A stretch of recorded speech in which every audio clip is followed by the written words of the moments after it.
What happens when 3 centuries of military doctrine meet 7 minutes of human chaos?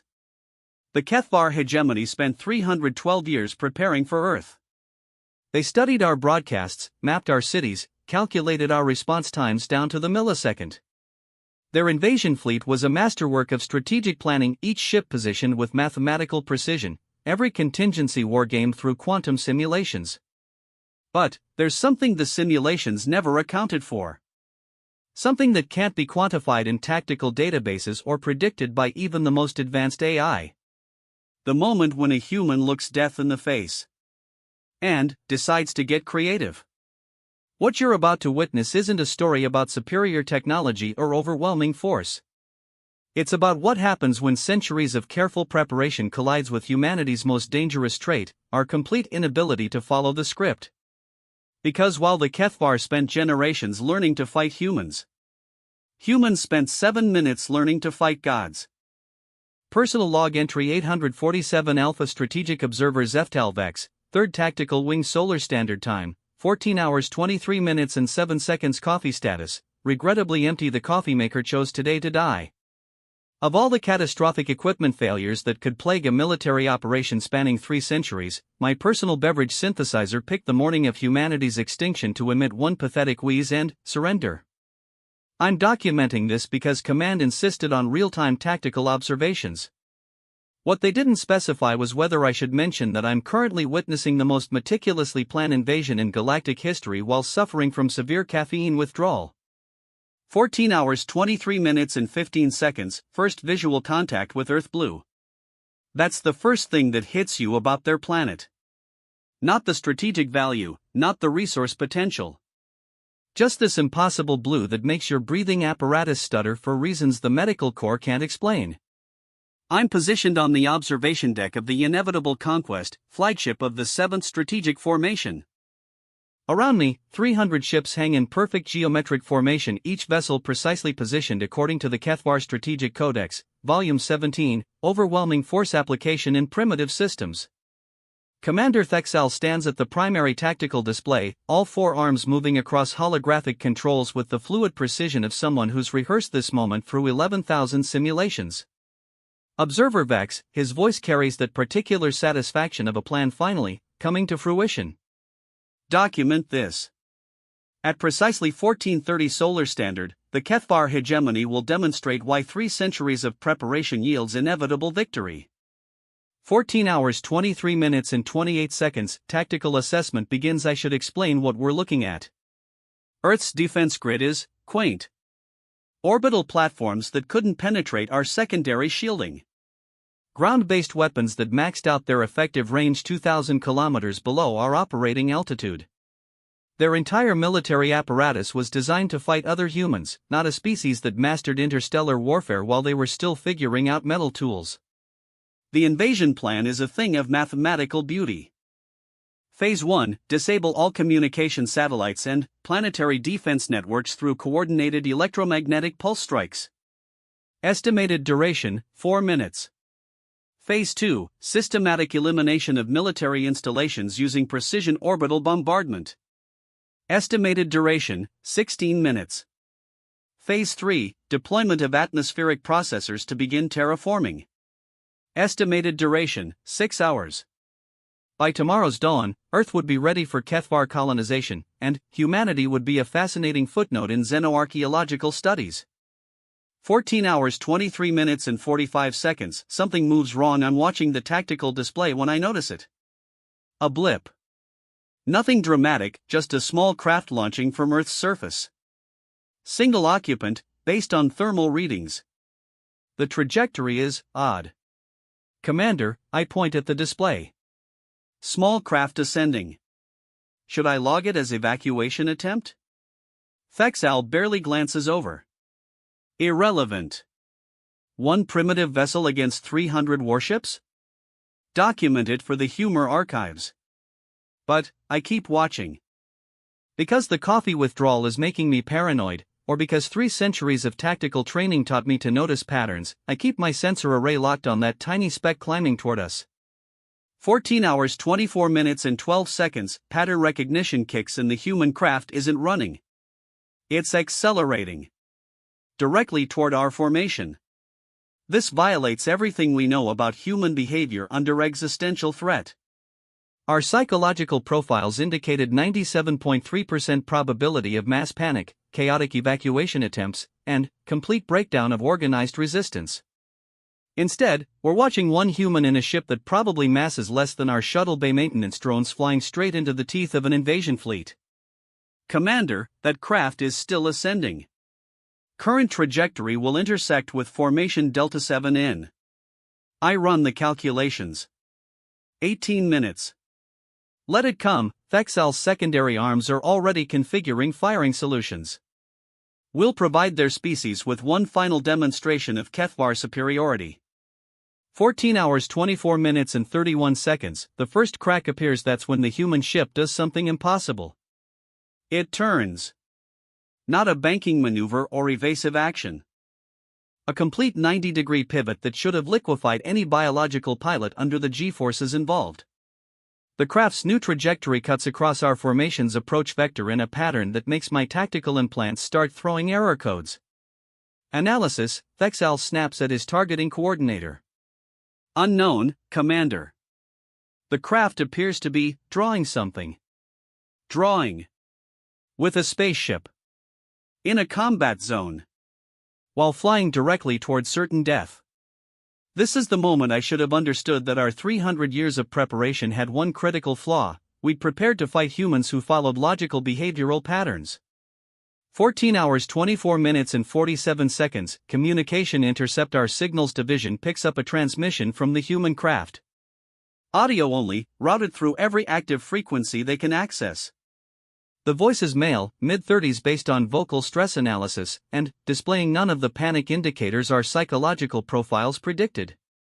Attention alien invasion fleet. This is Captain Jake Morrison, United Earth Defense Corps. I'd like to file a formal complaint about your parking.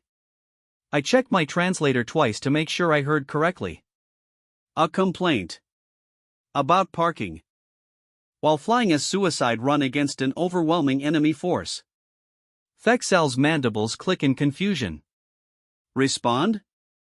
Unknown protocol, Commander. Our diplomatic files contain no references to parking complaints during military operations. 14 hours 25 minutes and 15 seconds, the pattern becomes clear. The human ship completes another impossible turn, and, suddenly, I understand what he's drawing. It's a symbol, two intersecting lines with a circle at the center. Our xenocultural database identifies it immediately: a crosshairs. He's not fleeing. He's not panicking. He's marking targets. Commander, I try to keep my voice steady. I believe the human is attempting to. The sentence dies in my throat because that's when the lights go out. 14 hours 25 minutes and 23 seconds, everything changes. Not our lights. Earth's lights. Every artificial illumination source on the planet's night side winks out simultaneously. Not the gradual failure pattern you'd expect from infrastructure collapse, but a coordinated shutdown that speaks of planning and preparation. What just happened? Thexal demands. His tactical officer's voice carries the first tremor of uncertainty I've heard from HFY military personnel in 3 decades of service. Sir, Earth has just voluntarily eliminated their electromagnetic signature. Voluntarily. They turned off their own planet. While their representative was drawing target symbols in space and filing parking complaints.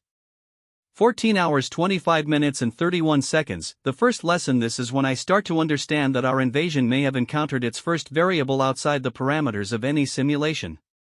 We'd spent 3 centuries learning to fight humans at their technological peak, cities blazing with energy, communication networks spanning continents, industrial infrastructure running at full capacity.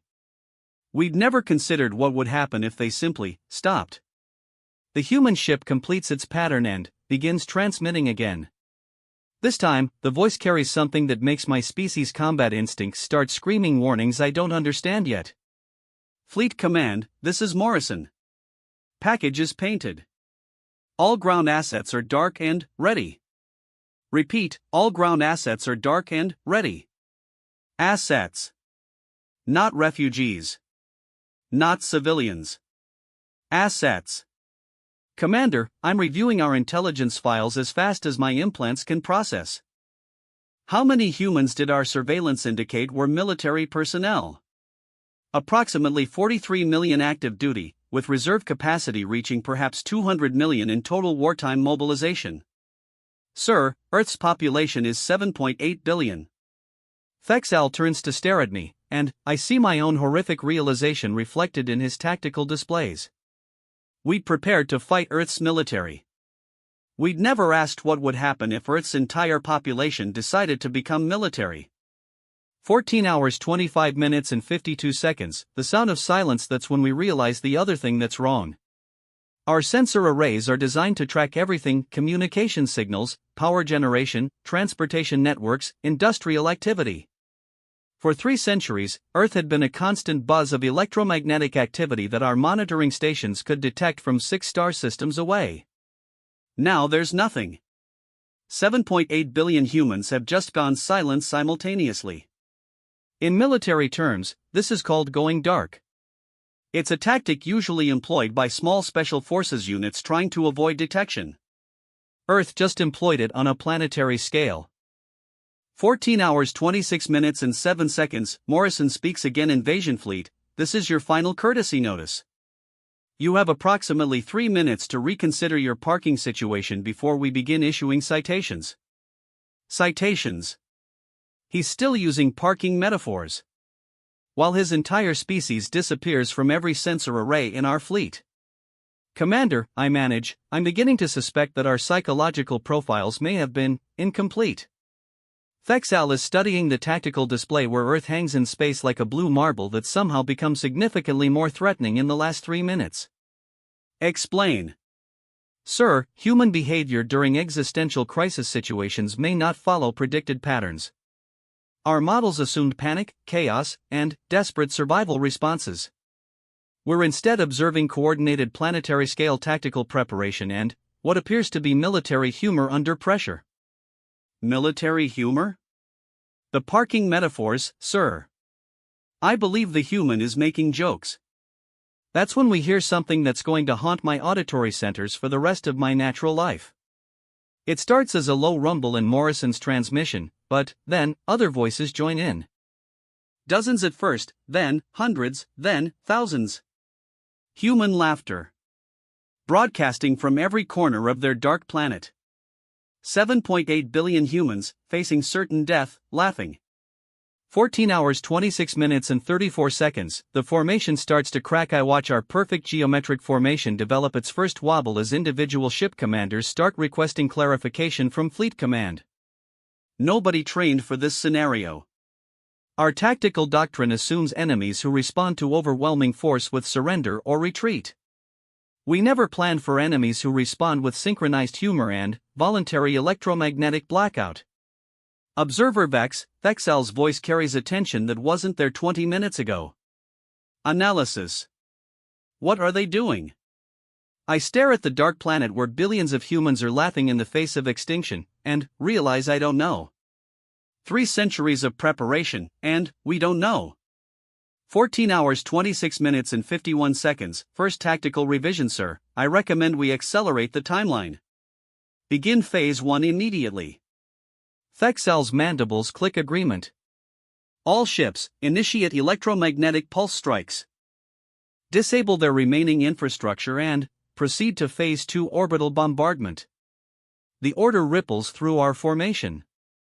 300 ships begin charging their EMP arrays, preparing to deliver the killing blow to Earth's electronic infrastructure. Except Earth's electronic infrastructure is already dead. They killed it themselves.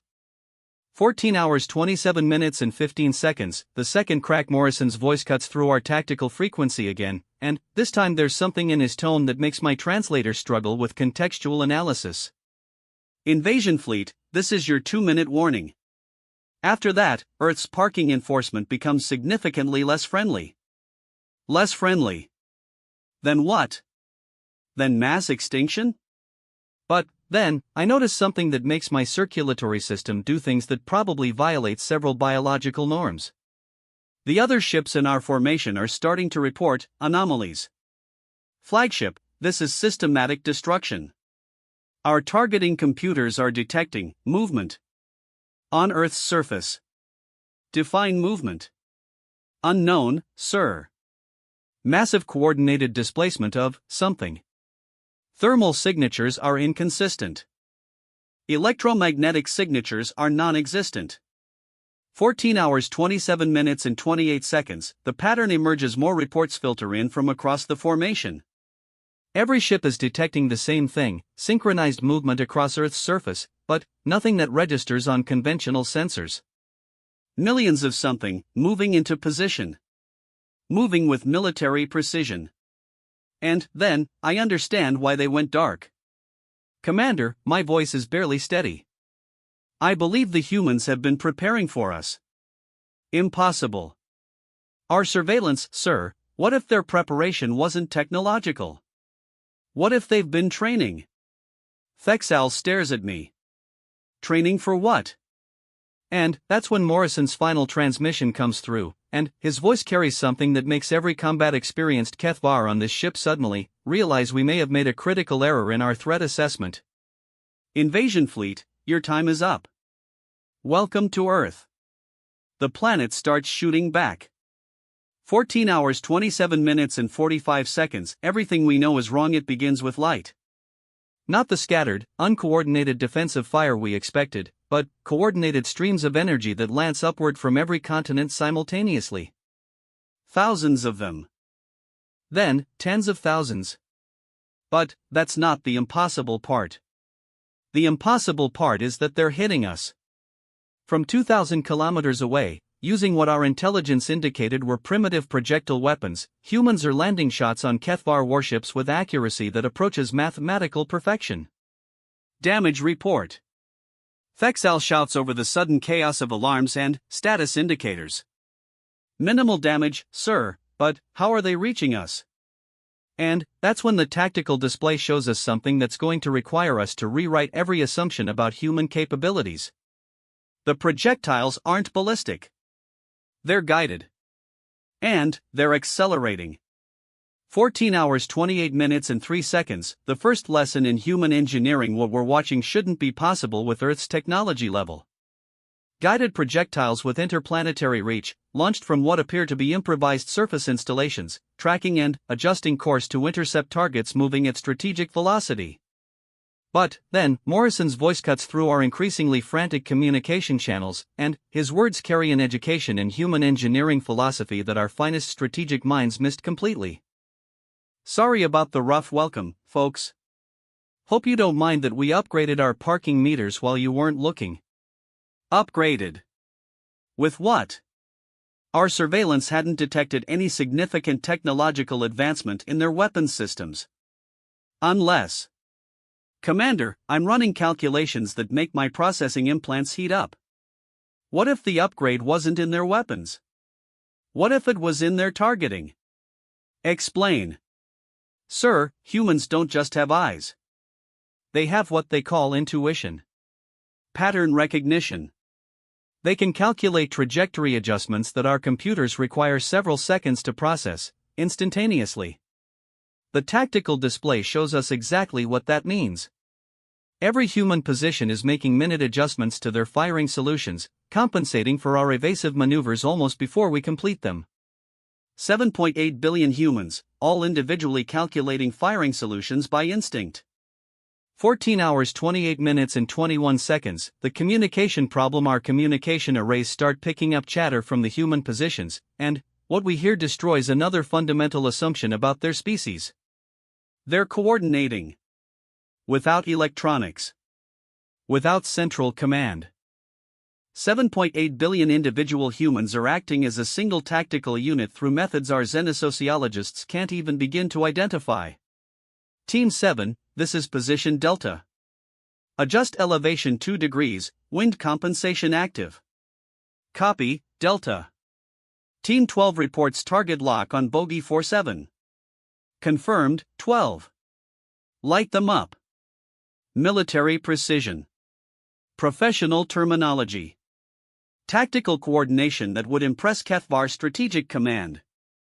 From a species we'd classified as individually brilliant but collectively chaotic. 14 hours 28 minutes and 39 seconds, the formation breaks. Systematic destruction takes a hit that penetrates our secondary shielding. Not catastrophic damage, but enough to send the message that Earth's primitive weapons are significantly less primitive than our intelligence suggested. More concerning is the pattern emerging from their targeting. They're not shooting randomly.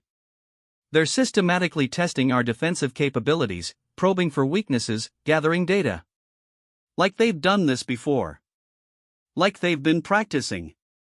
14 hours 28 minutes and 52 seconds, Morrison's final lesson. The human pilot's transmission comes through one last time, and his voice carries something that makes every Kethvar in our fleet suddenly understand that we may have miscalculated more than just their weapons capabilities. Invasion fleet, thanks for the target practice. Earth's been a little bored lately. Target practice. 300 warships, representing the pinnacle of Kethvar military engineering, just became humanity's entertainment. But, then, he says something that makes me realize our 3 centuries of preparation may have had one critical oversight. Oh, and, just so you know, you're not our first visitors. But, don't worry about that right now. End of part 1. Personal note: the coffee maker failure may have been the least significant equipment malfunction of this operation. Personal log entry 847 Beta Strategic Observer Zeftalvax, 3rd Tactical Wing Solar Standard Time, 14 hours 31 minutes and 15 seconds. Coffee status: desperately required. Existential crisis level: moderate to severe. Not our first visitors. That phrase keeps rattling around my cognitive centers while I watch our carefully planned invasion dissolve into what can only be described as an interstellar parking dispute managed by a species that apparently treats extinction-level threats as recreational activities. 14 hours 31 minutes and 23 seconds. Tactical Recalibration Commander Thexel stands at the primary display, all 4 arms moving with increasing urgency as damage reports filter in from across the formation. The humans' parking meters are operating with efficiency that's turning our overwhelming technological superiority into a very expensive fireworks demonstration.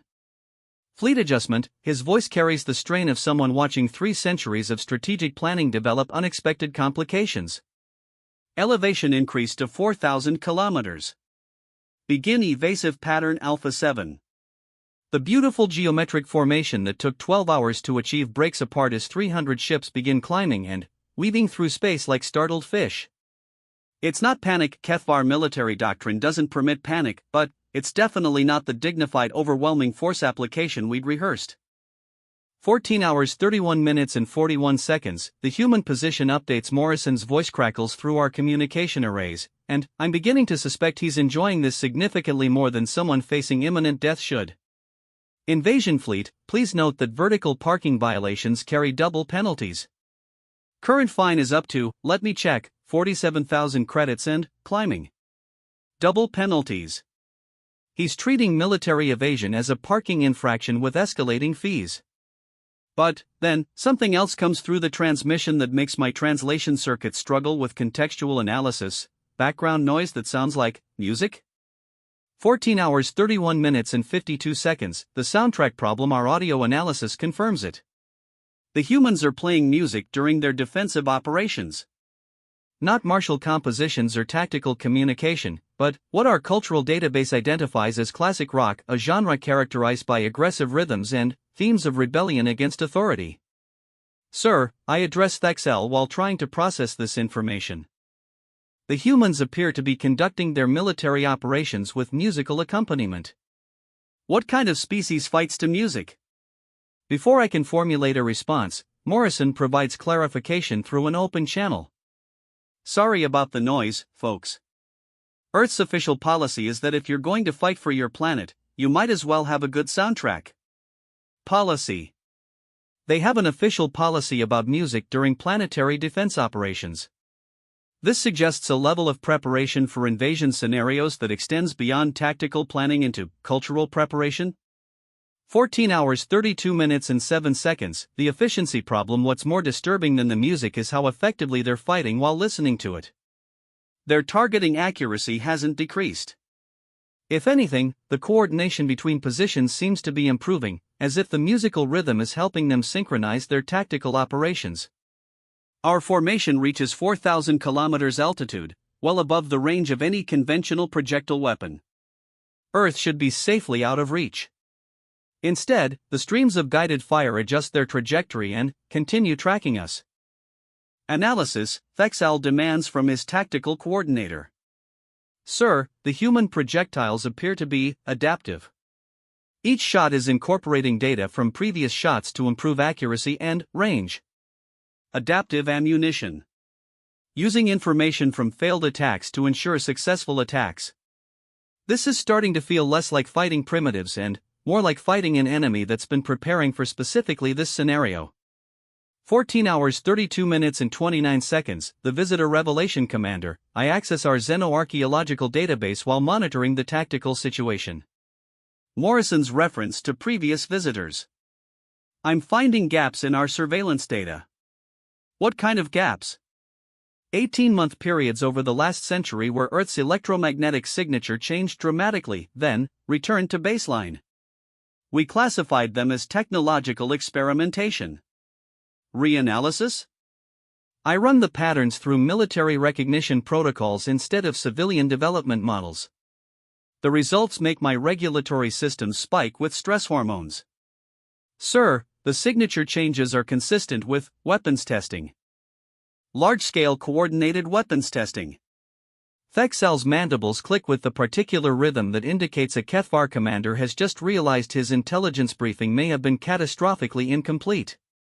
They've been practicing. Yes, sir. 4 decades. 14 hours 32 minutes and 45 seconds. The coordination mystery. What makes this revelation more concerning is watching how seamlessly 7.8 billion humans are operating as a single tactical unit. Our xenosociological models indicated that human coordination breaks down exponentially as group size increases. Groups larger than a few thousand should collapse into chaos within minutes. Instead, we're observing planetary-scale military coordination that rivals Kethvar hivemind efficiency. Observer Vex, Thexal turns to me with the expression of someone seeking explanations for the impossible. How are they doing this? Unknown, sir. Human psychology doesn't support this level of coordination without electronic communication networks. But, then, Morrison's voice cuts through our frequency again, and his words provide an insight into human organizational capabilities that our anthropologists apparently missed completely. Earth Control, this is Morrison. All sectors reporting green. Package delivery is proceeding ahead of schedule. Package delivery. He's treating orbital bombardment of alien warships like a logistics operation. 14 hours 33 minutes and 3 seconds, the package arrives. That's when the first one hits us. Not a projectile. Something else. Something that attaches to our hull with magnetic clamps and begins emitting a signal that makes our electronic systems develop what can only be described as performance anxiety. Security alert. Our tactical officer's voice carries the tone of someone discovering that his expertise may be insufficient for current circumstances. Foreign object has attached to hull section Gamma 7. Composition analysis? Unknown materials, Commander. The object appears to be improvised. Improvised. Earth just hit a Kethvar battlecruiser with improvised ordnance. Sir, I'm monitoring the attached device through our external sensors. It appears to be a box. A box. With what looks like crude writing on the side. Translation? I run the symbols through our linguistic database. The results make me question whether human humor is actually a form of psychological warfare. It says return to sender. 14 hours 33 minutes and 18 seconds, the return policy. The box explodes. Not a massive detonation, just enough force to breach our outer hull and deliver its actual payload, a smaller device that immediately begins interfacing with our ship's computer systems. Computer intrusion alert. Unknown device has accessed our tactical network. But it's not trying to damage or disable our systems. It's talking to them. Our main display flickers, then displays a message in perfect Kethvar script. Hello. You have reached Earth's automated parking violation processing system. Your vehicle has been identified as illegally parked in a no-invasion zone. Please report to the nearest customer service representative for fine payment and vehicle release. A customer service message. On our military command display. During active combat operations. 14 hours 33 minutes and 31 seconds, the help desk Morrison's voice returns, and this time he sounds like he's reading from a script. Invasion Fleet, this is Earth Customer Service. We've received your parking violation and are happy to assist with payment processing. Please hold while we connect you to the next available representative. Then, music starts playing. Not combat music this time, what our cultural database identifies as elevator music. Bland, repetitive melodies designed to occupy attention during waiting periods. We're on hold with Earth's Customer Service Department while they continue shooting at us. 14 hours 33 minutes and 47 seconds, the escalation protocol Fexel makes the decision that will define the rest of this operation.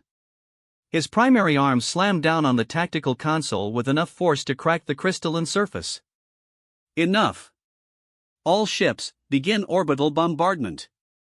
Phase 2 is now active. 300 warships turn their primary weapons toward Earth and begin charging firing solutions that could crack continents. This is the moment our strategic planners had calculated would end human resistance. No species can maintain morale while watching their planet being destroyed from orbit. Morrison's response suggests that human psychology may not follow standard models. Oh good. You're escalating. Earth's been wondering when you'd get serious. Wondering. They've been wondering when we'd get serious about destroying their planet. 14 hours 34 minutes and 2 seconds, the bombardment begins. The first wave of orbital strikes lances downward toward Earth's major population centers. Enough concentrated energy to vaporize cities, delivered with surgical precision to minimize damage to valuable infrastructure.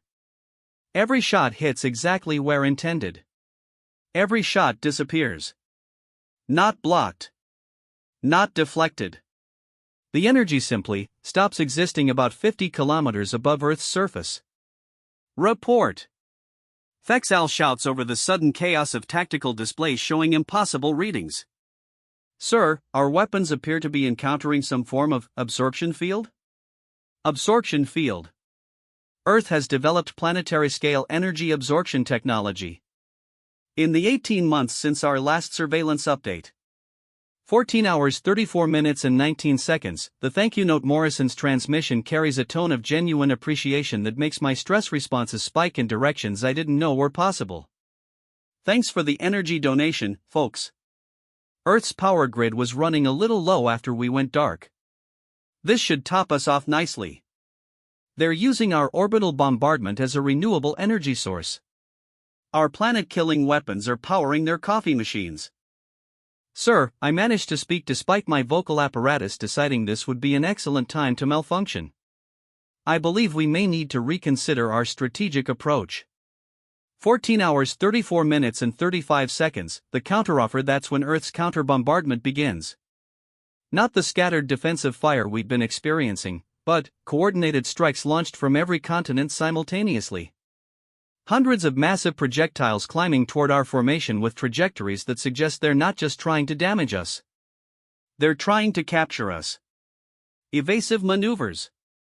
Fexal orders, but the projectiles adjust course to match our movement. Whatever's guiding them has reaction time faster than our evasion protocols. The first capture projectile hits the methodical domination and deploys what can only be described as a giant net. Made of materials that register as impossible on our structural analysis sensors. But it holds. A Kethvar battlecruiser, massing several million tons, is now trapped in what appears to be a fishing net large enough to cover a small moon. 14 hours 34 minutes and 52 seconds, the collection notice Morrison's voice returns, and this time he sounds like he's reading from official documentation. Attention illegally parked invasion fleet. Earth's towing service is now in effect. Please remain calm while your vehicles are relocated to appropriate impound facilities. Towing service. Earth is towing our warships. With fishing nets the size of city districts. Commander, I watched 3 more ships get wrapped in capture nets that shouldn't exist. What are our contingency protocols for vehicular impoundment? Thexal stares at me with the expression of someone discovering that 3 centuries of military training didn't cover this scenario. There are no protocols for vehicular impoundment. 14 hours 35 minutes and 7 seconds, the learning curve. What happens next destroys the final assumption in our tactical database about human capabilities under pressure. The captured ships don't shut down their systems or surrender. Instead, their crews begin actively working to free themselves, using cutting tools and emergency thrusters to break free from the nets. Earth's response is to send technicians. Human technicians. In spacesuits. Who spacewalk over to our captured vessels and begin helping with the repairs, while simultaneously preventing the ships from escaping. Sir, our external sensor operator sounds like someone whose worldview is undergoing radical reconstruction. The humans appear to be fixing our ships? Fixing them? They're repairing systems we damaged during escape attempts, while also reinforcing their capture mechanisms. It's like they want our ships to be operational, but not operational enough to leave. 14 hours 35 minutes and 24 seconds, the customer service representative Morrison's voice returns, and this time he's joined by what sounds like an entire call center of human voices, all speaking in the patient, helpful tone of professional customer service.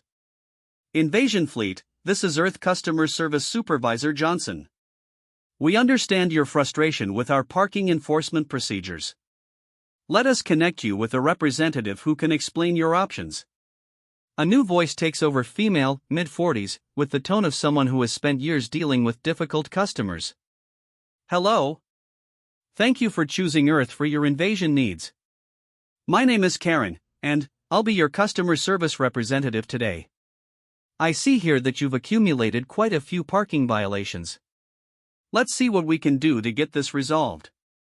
Karen. They assigned us a customer service representative named Karen. While towing our battleships. 14 hours 35 minutes and 41 seconds, the payment plan now. Karen continues with relentless professionalism. I showed here that your total fine for illegal parking in a no-invasion zone is currently at, 2.3 million credits. But, don't worry. Earth offers several convenient payment plan options. 2.3 million credits. Our parking fine is larger than the GDP of most planetary colonies. Option 1, immediate payment in full, plus voluntary departure from Earth orbital space.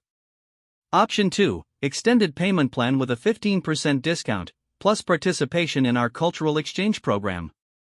Option 3, dispute resolution through our legal department, which I should mention is currently backlogged by about 18 months. Cultural exchange program.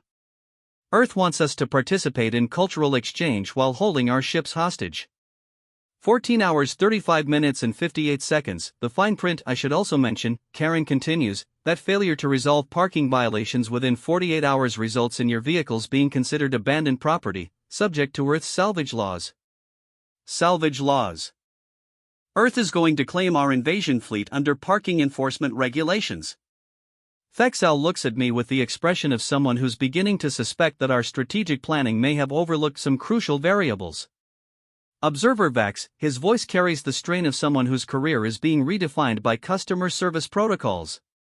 In your professional opinion, what are our chances of military victory against an enemy that treats warfare as a parking enforcement issue?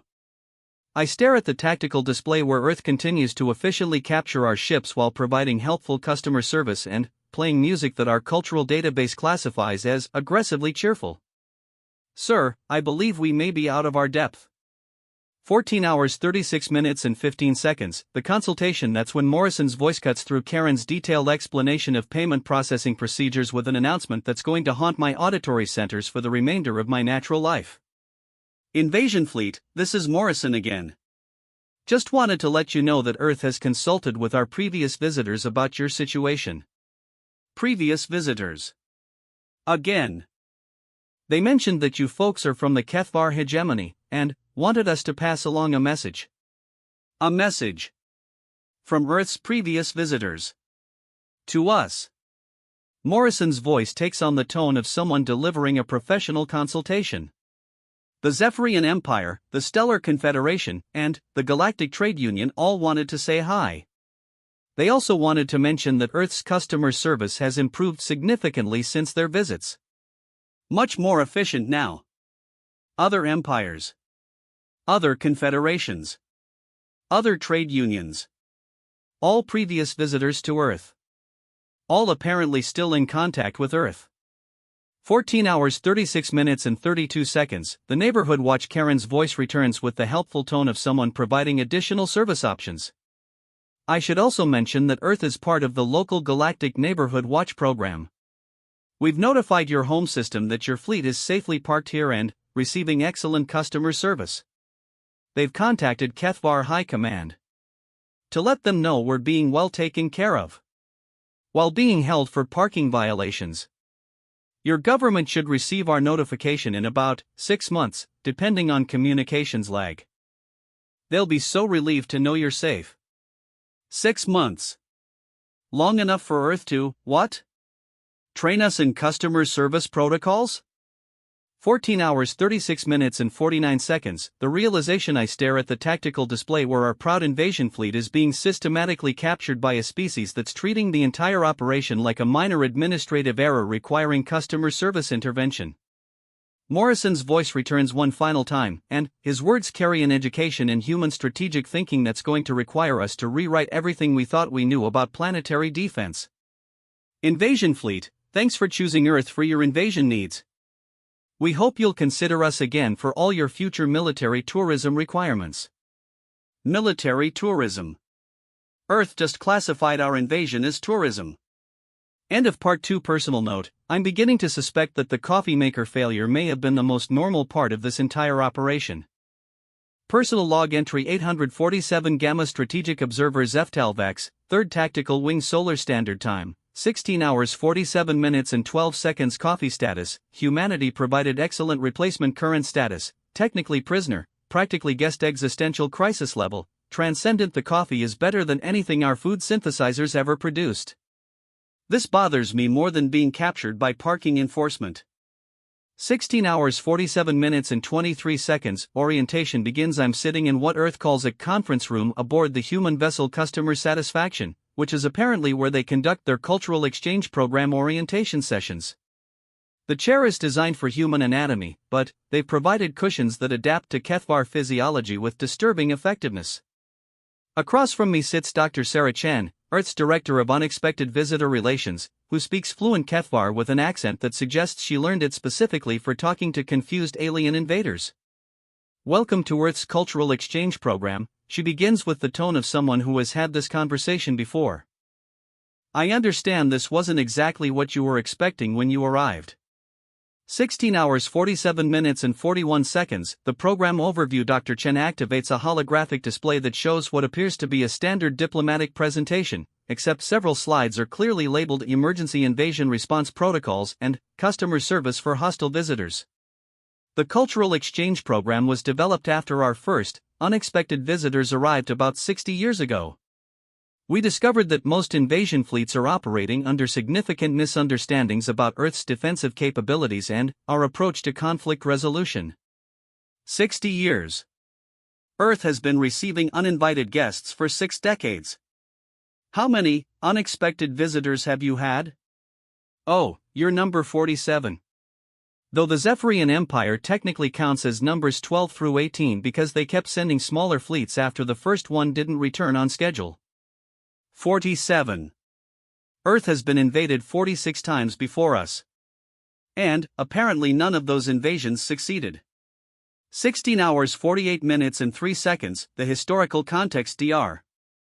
Chen advances to a slide showing what appears to be a timeline of galactic conflicts, with Earth marked as a small blue dot that has somehow survived contact with every major military power in this arm of the galaxy.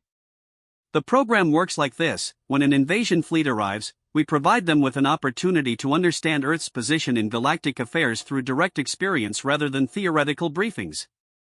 You mean you capture our ships with fishing nets and force us to attend orientation seminars? We prefer mandatory educational opportunity, but yes, that's essentially correct. 16 hours 48 minutes and 19 seconds, the success metrics. Now, I know what you're thinking, Dr. Chen continues with the practiced ease of someone who's had this conversation 46 times before. This seems like an unusual approach to planetary defense. But our success rate speaks for itself. She advances to a slide showing statistical data that makes my analytical implants struggle with processing. Of our 46 previous unexpected visitors, 41 chose to establish peaceful diplomatic relations with Earth. 3 requested extended cultural exchange programs. 2 became permanent residents. Only 1 chose to continue with their original invasion plans. What happened to the one that continued? Dr. Chen's expression takes on the patient look of someone explaining something obvious to a slow student. They're still here. Running a very successful restaurant chain. Turns out Grelian cuisine is extremely popular with humans, once you adjust the portion sizes. 16 hours 48 minutes and 37 seconds, the orientation material. She hands me a folder marked New Visitor Information Packet containing materials that appear to be a combination of tourist brochures and military intelligence briefings. This will help explain how Earth's defensive systems work, why previous invasions have been redirected, and what options are available to your fleet going forward. I flip through the materials and find sections labeled Earth's Galactic Defense Network, why superior technology doesn't guarantee victory, and local restaurant recommendations for HFY dietary requirements. Dr. Chen, this appears to be suggesting that Earth is part of some kind of galactic defensive alliance? Oh my, no. Earth is much too small and primitive to be part of any major galactic alliance. She advances to a slide that shows Earth's position relative to major galactic powers, and, suddenly, my understanding of interstellar politics undergoes radical reconstruction. We're what you might call a neutral meeting ground. When galactic powers need to resolve disputes without risking full-scale warfare, they come here. 16 hours 48 minutes and 55 seconds, the neutral zone revelation. The slide shows trade routes, communication networks, and diplomatic channels that all somehow flow through Earth's solar system. What we'd assumed was an isolated primitive world is actually a central hub for galactic commerce and diplomacy. But our surveillance indicated Earth had no contact with other species before our arrival. Dr. Chen makes a note on her tablet with the expression of someone recording a frequently asked question. Yes, that's intentional. Earth maintains a policy of non-interference with species that haven't yet demonstrated readiness for galactic community membership. Readiness? The ability to resolve conflicts through negotiation rather than force. Most species demonstrate this readiness by attempting to invade us and, then, accepting our alternative approaches to problem solving. She shows me a photograph of what appears to be a massive space station in orbit around Earth, disguised to look like a natural asteroid. This is where the Galactic Mediation Council meets. Representatives from over 200 species come here to resolve disputes, negotiate trade agreements, and participate in cultural exchange programs. 16 hours 49 minutes and 13 seconds, the bigger picture. I stare at the photograph, understanding flooding through my cognitive centers like ice water through my circulatory system. Earth isn't primitive. Oh, we're terribly primitive by galactic standards. But we're also uniquely positioned to serve as neutral territory because we don't pose a military threat to anyone. But the defense systems borrowed technology, mostly. The Zephyrian Empire provided our energy absorption grids in exchange for mediation services during their conflict with the Stellar Confederation. The fishing nets were a gift from the Aquatic Alliance after we helped resolve their territorial disputes with the crystalline hegemony. Earth's entire defensive capability is second-hand equipment, provided by grateful former visitors. How long has this been going on? About 300 years. Though we only started the formal cultural exchange program after the orientation seminars became too popular to handle on an informal basis. 300 years. While we were preparing to invade Earth, Earth was becoming the galactic equivalent of a diplomatic neutral zone maintained by a species too primitive to threaten anyone. 16 hours 49 minutes and 31 seconds, the current situation. Dr. Chen closes the presentation and leans back in her chair with the relaxed posture of someone who's delivered this briefing many times before. So, that brings us to your situation. The HFY hegemony. 300 ships, representing one of the most advanced military forces in this galactic region, currently being held for parking violations while you decide what to do next. What are our options? Well, you can pay the parking fines and leave, which would total about 4 million credits after the late fees and towing charges have been applied. 4 million credits. Our entire operational budget for this mission. Or, you can participate in the Cultural Exchange Program, which includes a full tour of Earth's galactic mediation facilities, meetings with representatives from species you may not have encountered before, and training in Earth's conflict resolution techniques. And our ships? Remain safely parked in our orbital impound facility until you complete the program. About 6 months, typically. 16 hours 49 minutes and 49 seconds, the consultation. Dr. Chen, I need to ask you something that's been bothering me since we arrived. Of course. How did you know we were coming? Her expression shifts to something that might be amusement, or might be pity for someone who's just asked an obvious question. The Galactic Early Warning Network. Every species that's completed our cultural exchange program contributes intelligence about potential conflicts that might benefit from Earth's mediation services. You mean, the hegemony's invasion plans have been under discussion by the Galactic Mediation Council for about 18 months. We've been preparing specifically for your visit. 18 months. The same period during which Earth had been conducting what we'd identified as weapons testing. They hadn't been testing weapons. They'd been rehearsing. 16 hours 50 minutes and 7 seconds, the invitation. Dr. Chen stands and moves to the conference room's viewport, where Earth hangs in space like a blue marble surrounded by what I now realize is one of the most sophisticated defensive and diplomatic installations in the galaxy. Observer Vex, I'd like to show you something that might help you understand why 46 previous invasion fleets chose to stay for the full cultural exchange program. She activates controls that cause the viewport to zoom in on Earth's surface, revealing cities that are definitely not primitive, infrastructure that suggests technological capability far beyond our intelligence estimates, and what appears to be a massive spaceport that's currently hosting vessels from dozens of different species. Earth isn't just a neutral meeting ground, Observer Vex. We're the galactic community's favorite vacation destination. 16 hours 50 minutes and 25 seconds, the vacation destination. The spaceport is bustling with activity. Ships from species I recognize, ships from species I don't, and several ships that appear to be collaborative efforts between multiple species working together. Tourism? Cultural exchange, recreational activities, educational programs, and what humans call getting away from it all. It turns out that when species spend most of their time managing galactic empires and trade federations, they really appreciate having somewhere peaceful to relax. She points to a section of the spaceport where I can see Zephyrian diplomatic vessels parked next to what appear to be Stellar Confederation research ships. The Zephyrians and the Confederation have been at war for over a century, but they both love Earth's beaches.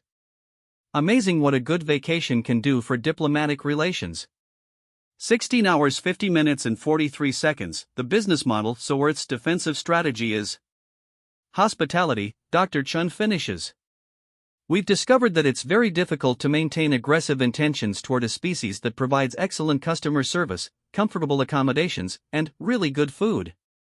She shows me a tablet displaying what appears to be customer satisfaction surveys filled out by previous visitors. The Kethvar hegemony rated our orbital capture techniques as surprisingly gentle and our customer service as exceeds expectations. Though there were some complaints about the music selection during initial contact. You surveyed our invasion fleet? Customer feedback is how we improve our services. Morrison mentioned that some of your officers found the classic rock selection during combat operations to be tonally inappropriate. We've added a classical music option for future visitors who prefer something more dignified.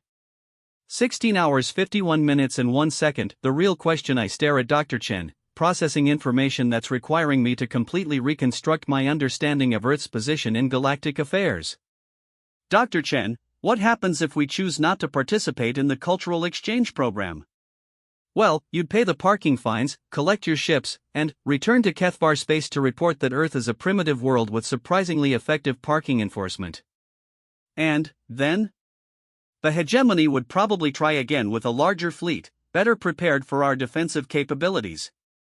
Which would result in higher parking fines and a longer cultural exchange program. She makes another note on her tablet.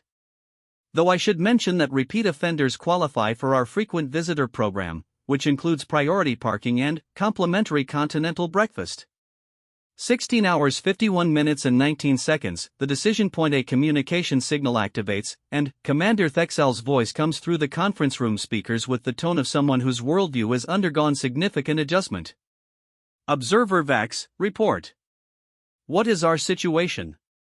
I look at Dr. Chen, who nods encouragingly, then, at the viewport showing Earth's bustling interspecies spaceport, then, at the cultural exchange program materials that promise 6 months of education in galactic diplomacy.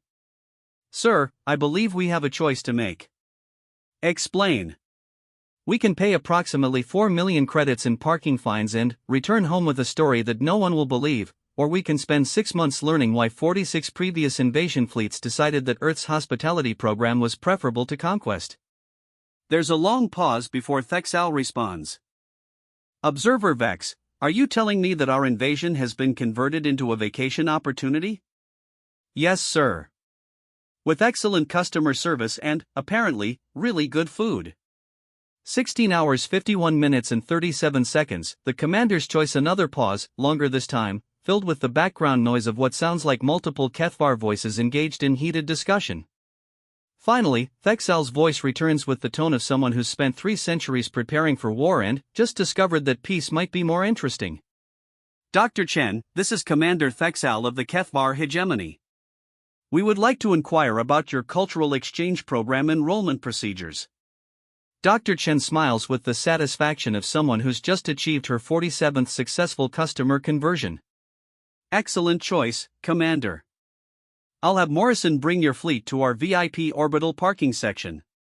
Much better amenities, and the customer service representatives there specialize in military visitor relations. 16 hours 51 minutes and 55 seconds, the orientation continues as I watch our invasion fleet being guided to what appears to be a luxury spaceport designed specifically for hosting former military opponents, Dr. Chen hands me a new folder marked Extended Stay Information. Observer Vax, welcome to Earth. I think you're going to find the next 6 months quite educational.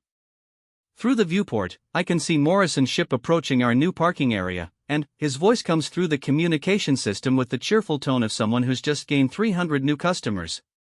Kethvar Fleet, this is Morrison.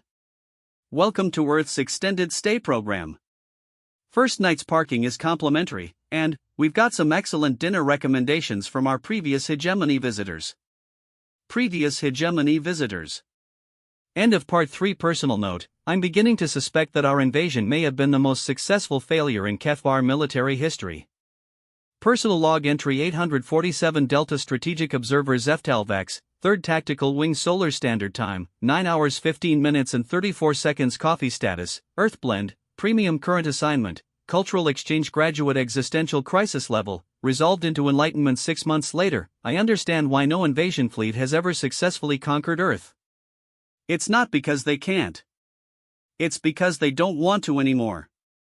9 hours 15 minutes and 47 seconds, graduation day. I'm standing in Earth's Grand Assembly Hall, a massive amphitheater built into the side of what used to be called Mount Rushmore, but which now serves as the ceremonial graduation venue for Earth's cultural exchange program.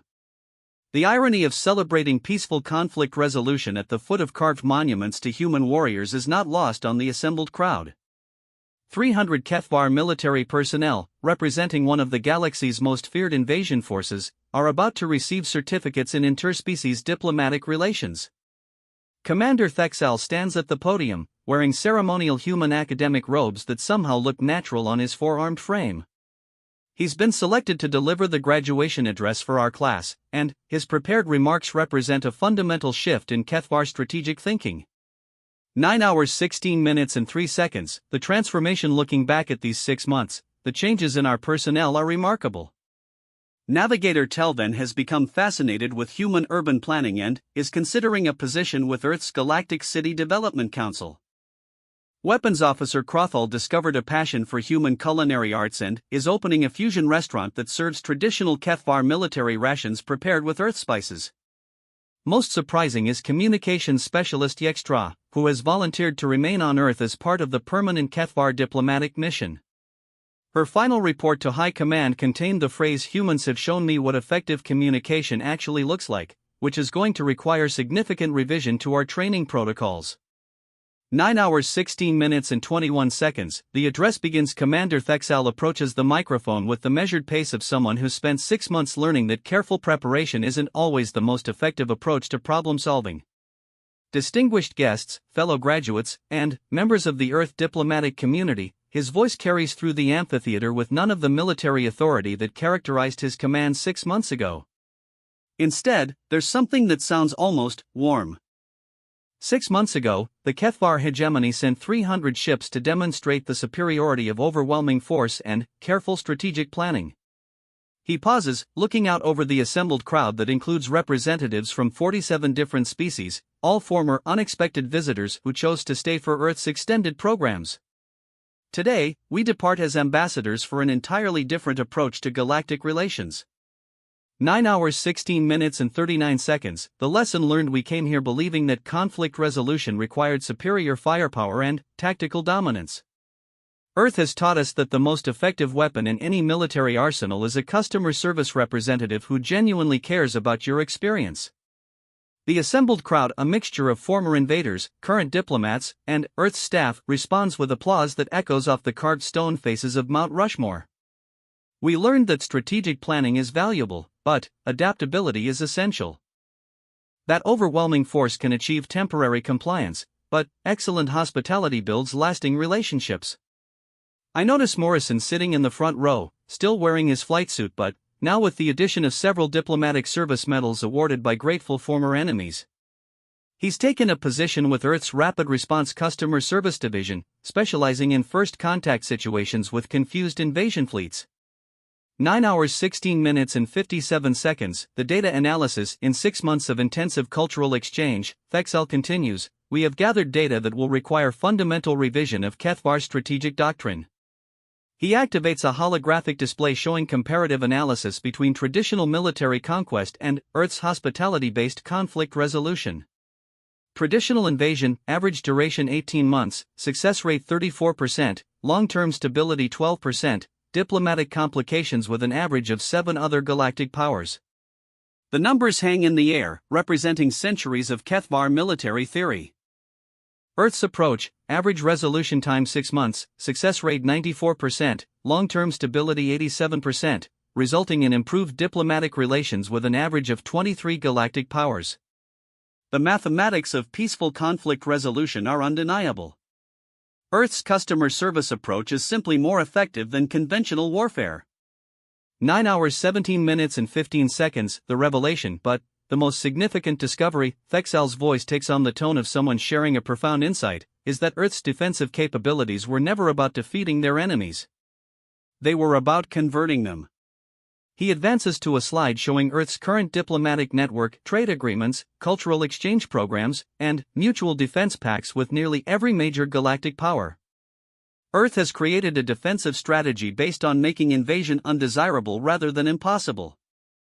They've turned their planet into a place that invading forces want to protect rather than conquer. I think about the last 6 months, the tours of Earth's mediation facilities, the collaborative research projects with former enemies, the evening cultural events where species that had been at war for centuries gathered to share meals and compare notes on their favorite Earth experiences. 9 hours 17 minutes and 33 seconds, the customer testimonial. Dr. Chen takes the podium to present the graduation certificates, and her remarks provide context for Earth's unique position in galactic affairs.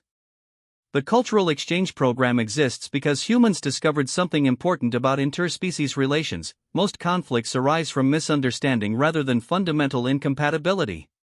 She presents Commander Thexal with a certificate that officially recognizes him as a graduate of the Interspecies Diplomatic Relations Program, along with a smaller certificate that I can see is labeled Customer Service Excellence Award. The Kethvar hegemony came to Earth seeking military victory. Instead, they've achieved something more valuable. They've learned how to turn enemies into allies through the simple application of genuine concern for everyone's satisfaction. 9 hours 17 minutes and 51 seconds, the network effect. The presentation continues with representatives from other species sharing their experiences with Earth's programs. The pattern is consistent: military forces arriving with conquest goals, departing as diplomatic partners and advocates for Earth's approach to conflict resolution. The beauty of Earth's system, explains Ambassador Velthor from the crystalline hegemony, is that it creates a feedback loop. Every successful graduate becomes an advocate for peaceful first contact with other species. Earth's defensive network grows stronger not through military buildup, but through customer satisfaction. The crystalline hegemony was Earth's 16th unexpected visitor. They now operate the early warning system that alerts Earth to incoming invasion fleets, providing enough advance notice for proper preparation and personalized customer service. 9 hours 18 minutes and 9 seconds, the business expansion Morrison takes the podium to announce the next phase of Earth's diplomatic outreach program. Based on the success of the cultural exchange program, Earth will be opening branch offices in 12 additional star systems over the next 5 years. These facilities will provide conflict mediation services, cultural exchange programs, and emergency customer service for species experiencing diplomatic difficulties. Branch offices. Earth is franchising their approach to galactic peace. Each facility will be staffed by graduates of the cultural exchange program, representing species who have successfully transitioned from military conquest to diplomatic cooperation. I realize that I'm looking at the job application. HFY graduates will be managing Earth's conflict resolution facilities throughout the galaxy, using customer service techniques to convert future invasion fleets into diplomatic partners. 9 hours 18 minutes and 27 seconds, the final assignment. Dr. Chen returns to the podium for the closing ceremony. Graduates of the HFY class, you have successfully completed Earth's most intensive diplomatic training program. You return to your home systems as ambassadors for a new approach to interspecies relations. She pauses, looking out over 300 former invasion force members who are now certified in customer service excellence and conflict mediation. Your final assignment is to share what you've learned. When other species consider military action against Earth, you are authorized to provide them with advanced consultation on our customer service capabilities and program benefits. Authorized consultation. We're becoming Earth's sales force. Remember, every potential invasion is an opportunity for cultural exchange. Every confused military force is a customer service challenge. And every satisfied graduate becomes an advocate for Earth's approach to galactic community building. 9 hours 18 minutes and 45 seconds, the departure. The ceremony concludes with the presentation of departure gifts, care packages containing Earth coffee, cultural exchange program materials in multiple galactic languages, and emergency contact information for Earth's customer service hotline. Commander Thexal receives an additional item, a small communication device that connects directly to Dr. Chen's office. For consultation purposes, she explains. When the hegemony encounters other species considering military action, feel free to arrange conference calls with our customer service team. We're always happy to help. 9 hours 19 minutes and 3 seconds, the journey home. As I prepare to board our refurbished ship upgraded with Earth technology as part of the graduation program benefits package, I reflect on the fundamental change in my understanding of strategic thinking. 6 months ago, I understood conflict as a problem requiring military solution. Today, I understand conflict as a customer service opportunity requiring creative solution. The HFY hegemony sent 300 ships to conquer Earth. We're returning with 300 ambassadors for an approach to galactic relations that treats warfare as an obsolete business model. 9 hours 19 minutes and 21 seconds, the final transmission. Morrison's voice comes through our communication system as our fleet prepares to depart Earth's orbital facilities. HFY fleet, this is Morrison. It's been a pleasure serving as your customer service representative. Safe travels, and remember, Earth's customer service hotline is available 24/7 for any future diplomatic emergencies. A pause, then, his voice returns with the humor that characterized our entire experience. And, hey, if you know any other invasion fleets looking for excellent customer service and professional development opportunities, send them our way. We've got a group rate program that's really quite competitive. 9 hours 19 minutes and 39 seconds, the homecoming. As Earth shrinks in our rear displays, I compose my final report to HFY High Command. 6 months of observations, reduced to a single recommendation that will fundamentally alter our species' approach to galactic expansion. Recommend immediate establishment of diplomatic relations with Earth. Invasion is unnecessary. They're willing to share their conflict resolution techniques through voluntary customer service training programs. I pause, considering the magnitude of what I'm suggesting. Also recommend urgent review of our strategic doctrine. Earth has demonstrated that customer satisfaction is a more effective basis for galactic influence than military superiority. The response from High Command arrives within hours, marked with the priority codes reserved for communications of galaxy-shifting importance. Observer Vex, explain, are you recommending that the HFY hegemony abandon military conquest in favor of customer service? I look around the bridge where my colleagues are discussing implementation strategies for Earth's diplomatic techniques, and where Commander Thexel is reviewing applications for Earth's branch office management positions. Yes, sir. Earth has provided conclusive evidence that excellent customer service is the most effective invasion strategy in the galaxy. 9 hours 19 minutes and 57 seconds, the new mission 6 months later, the HFY hegemony establishes its first diplomatic customer service division, staffed entirely by graduates of Earth's cultural exchange program. Our first assignment, providing consultation services to the Andromedian Empire, which had been planning its own invasion of Earth for the past 2 years. The consultation was brief. After reviewing Earth's customer satisfaction ratings and program benefits, the Andromedian Empire requested immediate enrollment in the Cultural Exchange Program. They're currently Earth's largest class to date, with over 500 ships participating in what Earth's marketing department is now calling executive-level diplomatic intensive training. End of story. Final personal note. The coffee maker failure that began this operation may have been the most fortunate equipment malfunction in galactic military history. Earth's coffee is definitely worth an invasion fleet. Postscript, Earth has requested that all Cultural Exchange Program graduates contribute to their customer testimonial database. 5-star rating submitted. Would definitely recommend to other invasion fleets.